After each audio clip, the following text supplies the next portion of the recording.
राम राम. अरे वा. तर काय आहे ना साहेबांनो की दर टायमाला काव्य समाजाची परिस्थिती जी काय असते ना ती अशीच असते. शेवटला लोकांना कमी राहतात.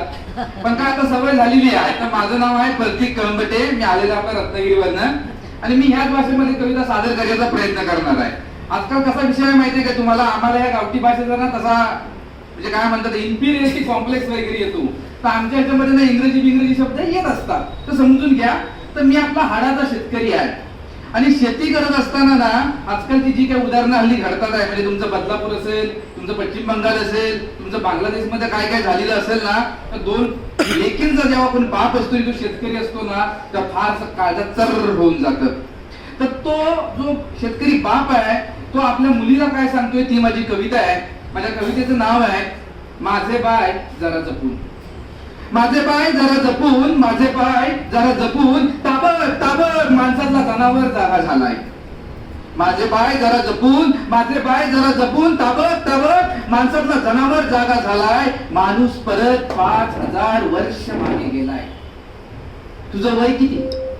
45, 40, 35, 25, 20.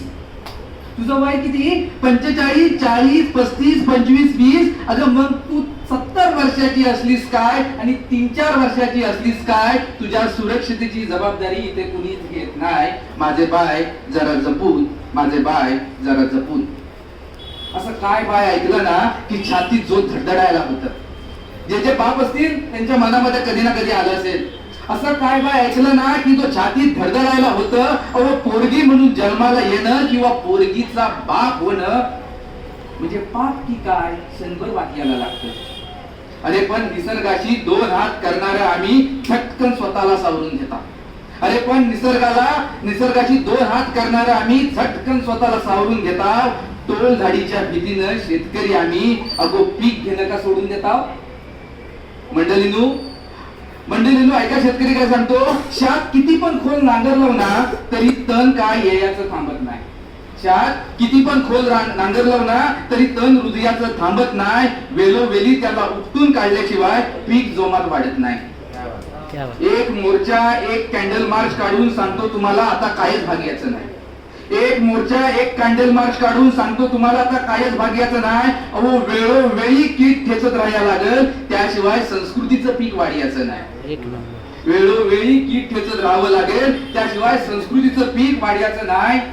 आपल्या मातीत नेमकं काय रुजवायचं हे आता ठरवायला हवाय.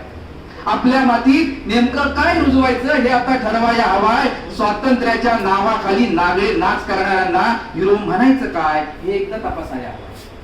आपल्या मातीत नेमकं काय रुजवायचं हे आता ठरवायला हवाय. स्वातंत्र्याच्या नावाखाली नागडे नाच करणाऱ्यांना आपले हिरो म्हणायचे काय हे एकदा तपासायला हवाय. फॉर्म बंदी समुपदेशन ते कडक शिक्षा.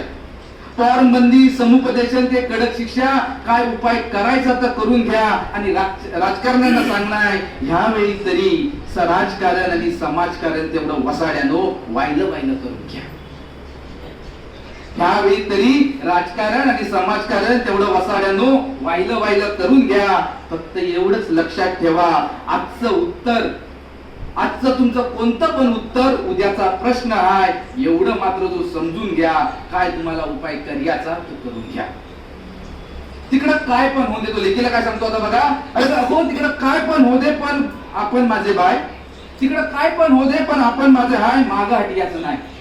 तिकडं काय पण होऊ दे पण आपण माझे बाय मागं हटियाचं नाही. ह्या अडचणी ह्या वाईट नजरा येतीलच पण आपण मात्र कुणाची स्वतःला दृष्ट लावून घ्यायची नाही.